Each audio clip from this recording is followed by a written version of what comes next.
for the first time in history, the inmates of the Kilpauk Institute of Mental Health in Chennai has taken up the initiative to ensure that the identities of the inmates are not lost just because of the stigma associated with mental health.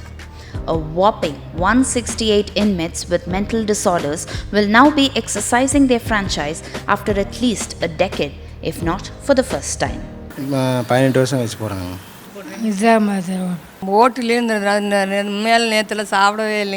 The director of the institute said that the inmates were quite excited about the fact that they were able to partake in the electoral process.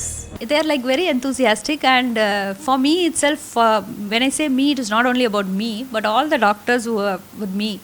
Every one of us were very much happier when we discuss about politics. Is something it's a starter for a conversation. So it is like discussing with our inmates about the process of who they voted for earlier.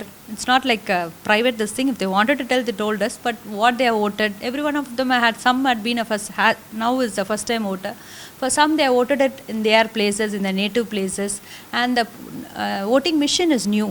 Now it's a voting machine. Earlier they would have voted it through the process of paperwork and the symbols and the leaders. It was nice discussing with them. The inmates were given an explanation on alliance partners and their manifestos, said Purna Chandrika. In fact, they are now able to identify the symbols. Along with our staffs, Chennai corporations, twice they have been demonstrated the electoral voting machine. The demo along with that symbol which what they vote for will come when they press the machine. And then we have educated them about the alliance formed here and what will be the symbols that they expect to see when they come on the day of voting to the voting place. And we have also gone ward by ward, we have gone and we have demonstrated to them, and we even had a street play. The social worker present at the institute also threw light upon the fact that if these inmates are allowed to vote for the Lok Sabha election, then their identity is not lost.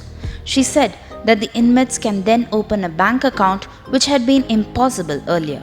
From our interaction here, we can understand that there is a lot of excitement amidst these inmates because they're either casting their vote for the first time or after at least a decade. With video journalist Karthik Gowda, I'm Supriya Krishnamurthy from MyNation in Chennai's Kilpauk Institute of Mental Health.